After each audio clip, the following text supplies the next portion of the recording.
Véritable success story de la radio Espace Guinée, les grandes gueules, détentrices des meilleurs scores radio en Guinée, de la meilleure émission talk show, a donné le créneau horaire du départ au bureau et du retour à la maison, récoltant depuis des années consécutives le titre d'émission la plus écoutée en Guinée, toutes catégories confondues. Un grand total de plus de 5 millions d'auditeurs ont été fidèles au talk show Les GG, diffusé jour après jour sur toutes les stations du réseau Adafo Média de 9h à 10h30, un exploit qui restera longtemps dans les annales de la bande FM en Guinée. On va faire le tour évidemment de la question un peu plus tard dans cette émission. Entre autres, nous allons appeler quelques leaders, Mouktar Diallo NFD et puis d'autres leaders vont s'exprimer ce matin dans cette émission. Et que dire, hein, élection locale, enfin, il le dit bien en bas, celle qui avait pris 12 années, arriver en finir par se pointer. Les Guinéens ont donc pu aller aux urnes hier pour choisir ceux et celles qui commanderont donc 5 ans durant aux destinées des communes urbaines et rurales du pays. S'il faut se féliciter de la tenue du scrutin qui s'était fait mouton à 5 pattes, s'il le dit, il faut encore attendre pour se fixer donc sur la qualité et le degré de transparence d'une élection dont la campagne n'a pas manqué de piment, notamment à l'encontre du RPG Arc-en-Ciel et du gouvernement. En effet, donc ailleurs, sur l'utilisation des ressources de l'État, dans la campagne, l'opposition a gravement souligné le bradage des ressources minières du pays.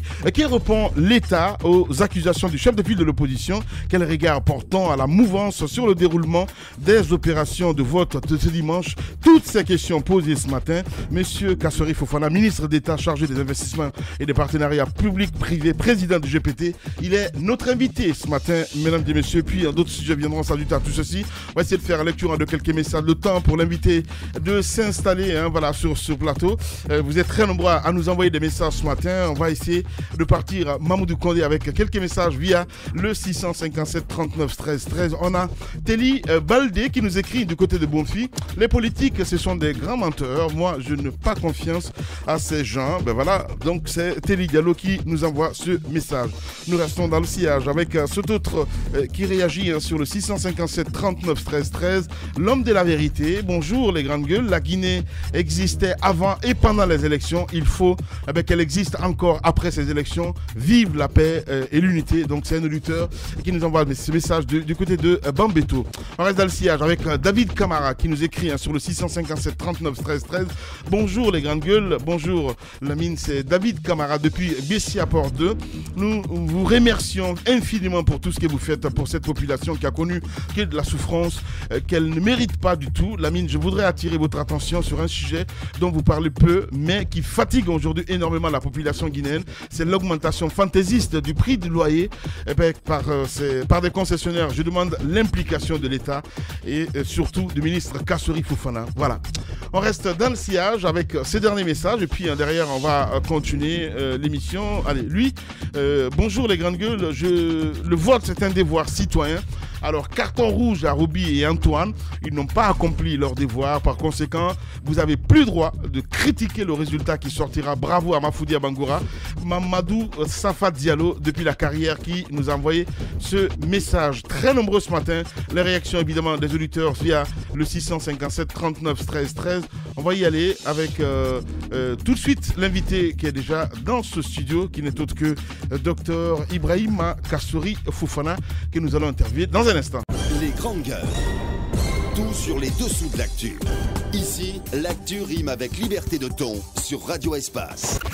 Mais aussi sur Kania Zik, vous nous écoutez dans tout Kindi à Zérekoré. C'est Zali FM qui relie cette émission évidemment. Moussa Moïse, bonjour. Bonjour. Voilà, nous avons notre invité dans ce studio, docteur Ibrahima Kassori Fofana. Docteur, bienvenue, bonjour. Bonjour, grande gueule. Merci d'être parmi nous. Nous avons vu ce que vous avez fait durant la campagne. Vous étiez en train de chercher un certain équilibre entre la couleur rouge de votre parti politique et la couleur très très jaune du RPG Arc-en-Ciel. On vous a vu en Basse-Côte le fait. Maintenant, au lendemain de la tenue de ce scrutin du 4 février, quel sentiment vous anime? Est-ce que vous pensez comme moi qu'il y a une véritable fracture aujourd'hui dans notre système démocratique entre l'électeur, le peuple, et les politiques, ceux qui aspirent à la gouvernance? Je ne partage pas cet avis. Mon constat d'abord est que l'élection s'est globalement bien passée. Quand nous regardons en termes de trend les élections par rapport aux élections précédentes, celle-ci a été entaché de moins de problèmes. C'est tout à l'honneur du peuple de Guinée qui, en termes de civisme, fait des progrès et en termes de démocratie est en train de faire également des progrès.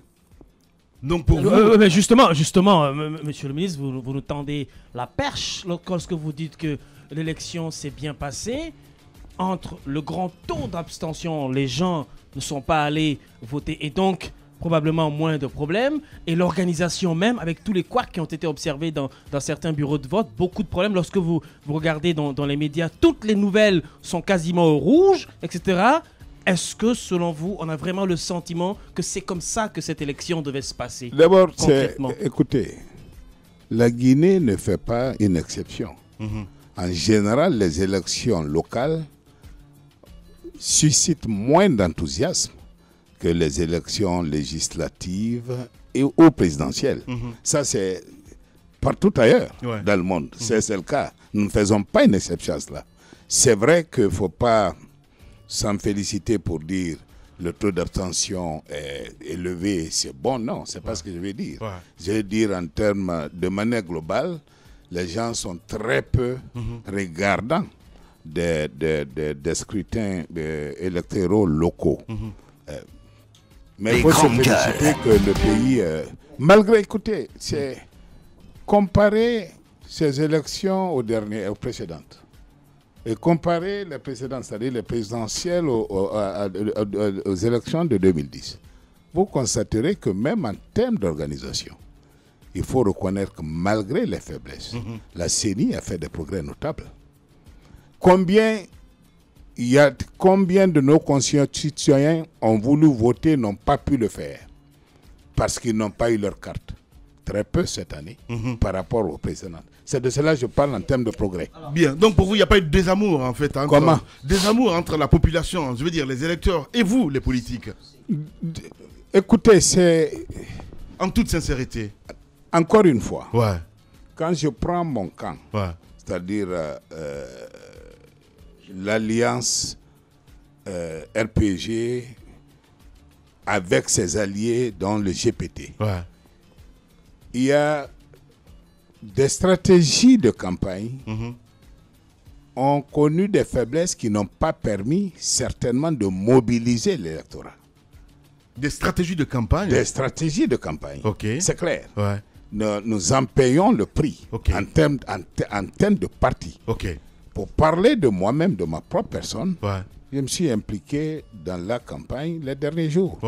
Parce que j'étais absent, parce que je pensais qu'au départ, on partait en communauté, après on dit non, vous allez en séparation, après... S'il y a tout un... Donc, mais c'est intéressant ce qu'il dit, Moussa. Quand il dit qu'il y a un manque de stratégie, parce qu'on a vu quand même l'administration s'impliquer. On a vu le président qui a envoyé les ministres à l'intérieur du pays. Le président n'a envoyé aucun ministre.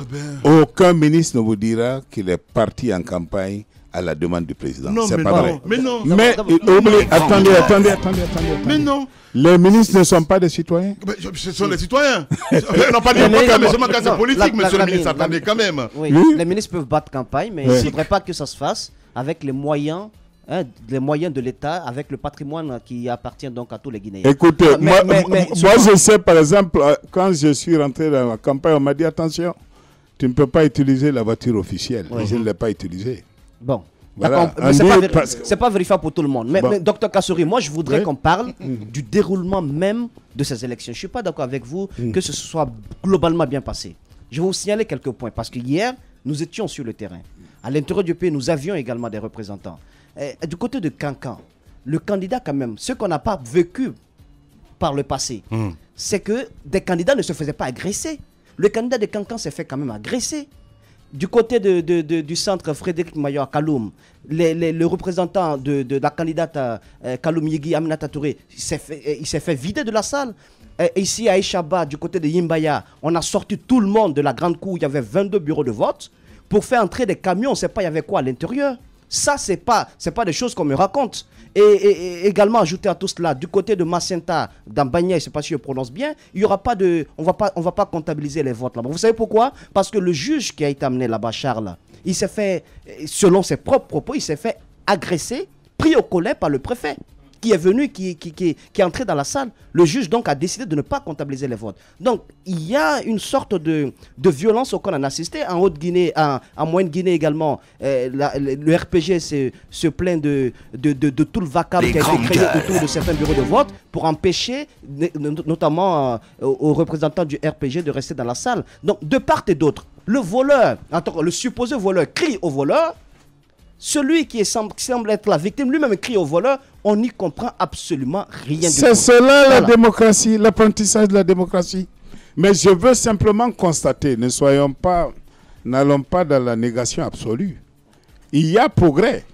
Si vous comparez ces imperfections par rapport aux précédentes, nous disons qu'il y a moins d'imperfections cette fois-ci que la dernière fois. C'est tout ce que je dis.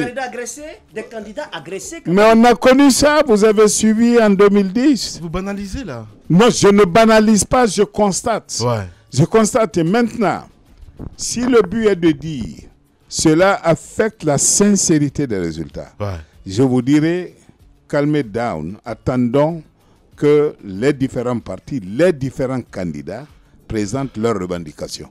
Il est trop tôt de pouvoir dire... Ça a commencé déjà, parce qu'on a vu la sortie de Sylvia Touré, entre autres. Il y a un souci là-dessus, carrément, docteur Fofana, ce matin.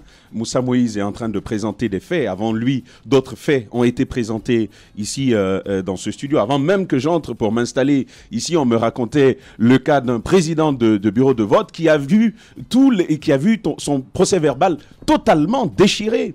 Comment rendre compte à la fin? Absolument, ce sont des faits qui affectent la sincérité du vote, docteur.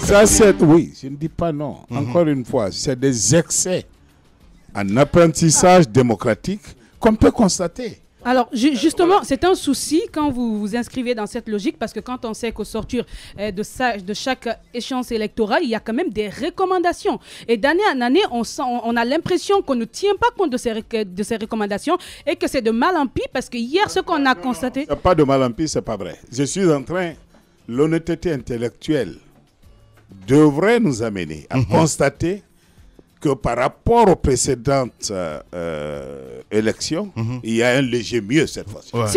Ça, c'est un constat réel. Ce qui s'est passé cette fois, avec des sacs bourrés de... Vous avez vu ces vidéos bourrées de cartes d'électeurs. Vous ne pouvez pas nous dire qu'avant, avant on se cachait, aujourd'hui on a l'impression qu'on a plus l'audace, parce que quelque part, on ne peut même pas parler de l'implication des différentes formations politiques, comme le disait Tamba, qui s'adonnent à la fraude. Donc du coup, à un moment, on se dirait qu'il ne faut même pas imputer la responsabilité à la CENI, mais aux partis politiques qui ont cette fois-ci une volonté manifeste justement de gagner coûte que coûte. Absolument. Est-ce que vous ne pensez pas que les choses vont de mal en pis, justement?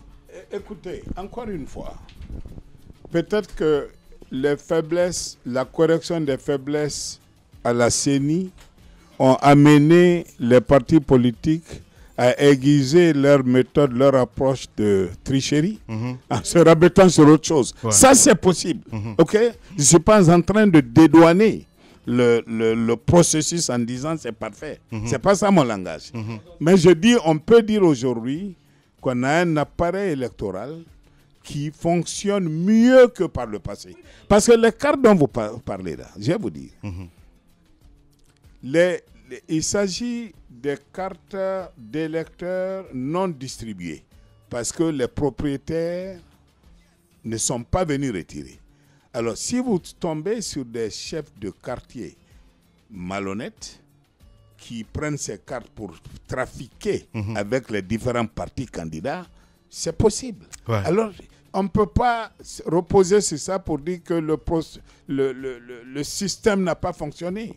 Ça, mais ça nous permet à l'avenir, dans la distribution des cartes, de prendre des dispositions telles que ça. Je m'adresse à la CENI pour dire quelques jours avant le scrutin, il ne faut pas attendre à la dernière minute pour dire, bon, ceux qui n'ont pas pris en bloc, à un moment donné, il faut que la CENI prenne des dispositions pour reprendre les cartes non distribuées. Bien. Mais ça, c'est à l'avenir. Écoutez, encore une fois, on est dans un processus. Il faut... Est-ce que l'argument n'est pas à chaque fois de dire que nous sommes dans cette espèce d'apprentissage de la démocratie qui ne finit jamais? Ça, c'est ma première question. La deuxième question, c'est quand même... Est-ce qu'on n'est pas à la fin de très mauvais élèves? Je vais ajouter très en bas. Et je vais aller plus loin, monsieur le ministre. Est-ce que aujourd'hui, lorsque vous analysez, vous regardez les faits, est-ce qu'on peut dire que la CENI a bien fait son travail quand on sait que les partis politiques, que ce soit du pouvoir et de l'opposition, cette crise de confiance entre elles, les partis et la CENI, les grandes gueules, a plutôt préoccupé chaque acteur à la magouille. Personne ne s'est plus préoccupé réellement du véritable travail qu'a fait la CENI. Bon, puisqu'on est dans un pays où de toutes les façons il faut qu'on vole pour passer, eh ben nous tous on va se mettre dans la magouille, on va voler, tout en oubliant qu'il y avait un travail sérieux de surveillance et de coordination qu'il fallait faire ensemble. On a oublié cela et chacun s'est mis à la tâche du vol. Ça, je ne sais pas, c'est vous qui le dites. Bien. Allez, on va essayer d'évoluer les ambitions surtout. À cette étape, Lamine Guirassy, probablement dans une démarche conclusive, sera de nous dire qu'est-ce qu'il faut faire lorsqu'il y a une sorte de fracture entre les gouvernés qui doivent choisir leurs responsables et la machine politique elle-même. Parce qu'on a observé que beaucoup ne sont pas partis. Il y a des bureaux de vote où sur 500 inscrits, vous n'avez que 100 qui ont voté. Lorsqu'on est dans un tel cas de figure, comment renouer avec cet engouement politique, cet engouement électoral qui porte le citoyen à aller voter pour choisir ses dirigeants? Écoutez, ça interpelle pas simplement l'administration, pas la structure de gestion du système électoral. Ça interpelle les partis politiques aussi.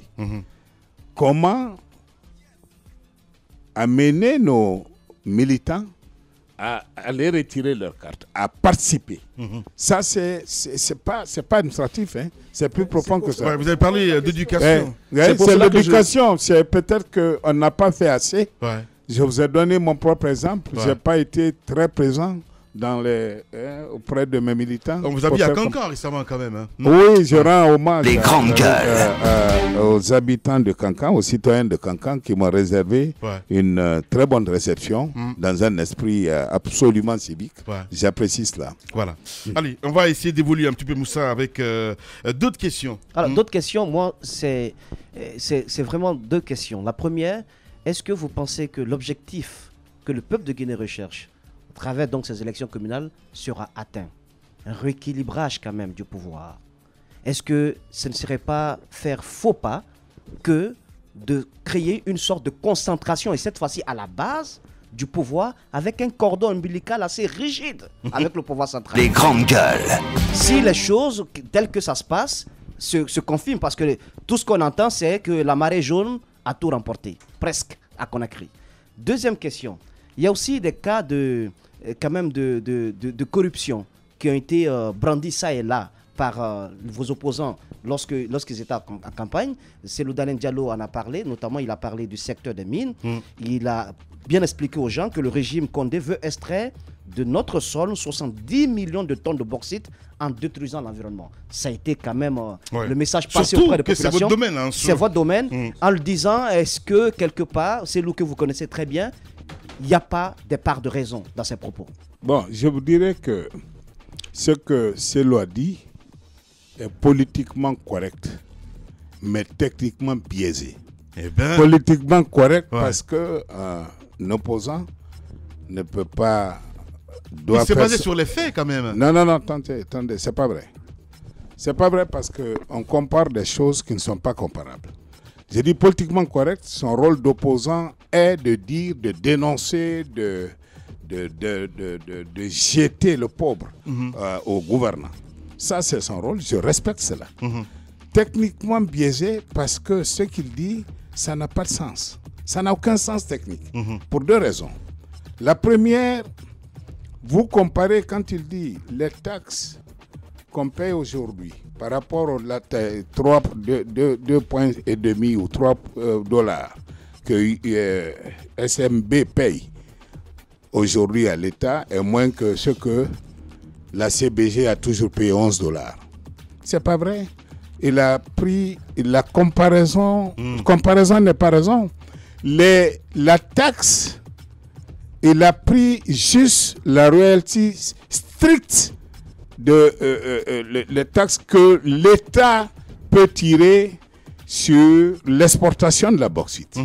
Il n'a pas, quand tu prends le cas de la CBG, quand on parle de 11 $, c'est à la fois ses royalties, plus les dividendes de l'État en tant qu'actionnaire dans CBG. En clair, il ne connaît pas le dossier, il ne sait pas ce qu'il dit. Écoutez, non mais oui.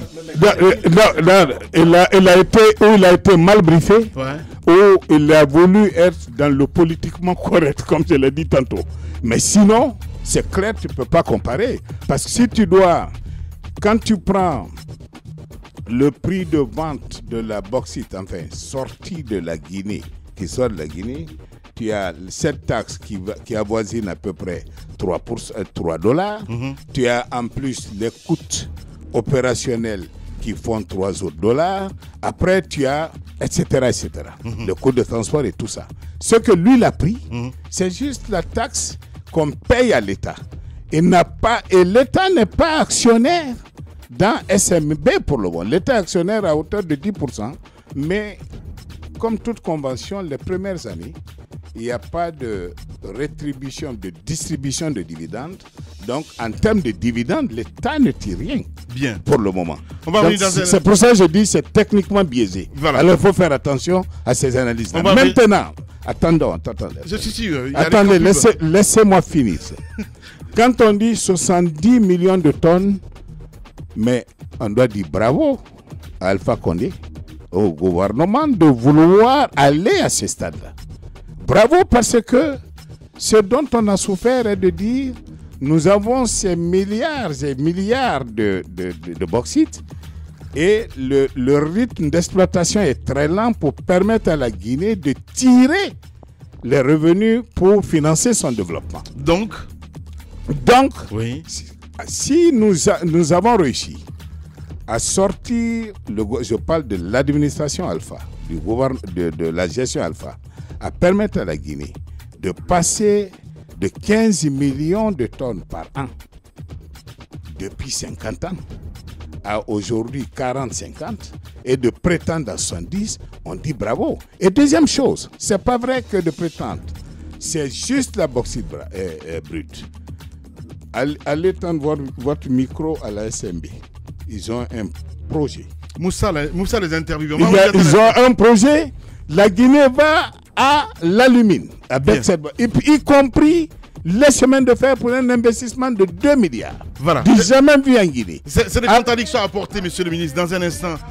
On va revenir dans un instant, monsieur le ministre. La radio, c'est l'heure aussi, évidemment. On va revenir dans un instant. Le débat est lancé. Monsieur Cellou Dalein Diallo, si vous nous écoutez, évidemment, vous pouvez intervenir. C'est ça aussi la contradiction. Vous êtes chez les GG.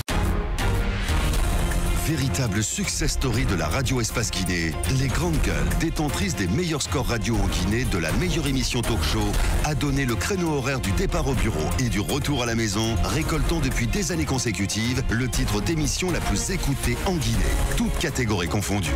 Un grand total de plus de 5 millions d'auditeurs ont été fidèles au talk show Les GG, diffusé jour après jour sur toutes les stations du réseau Adafo Média de 9h à 10h30, un exploit qui restera longtemps dans les annales de la bande FM en Guinée.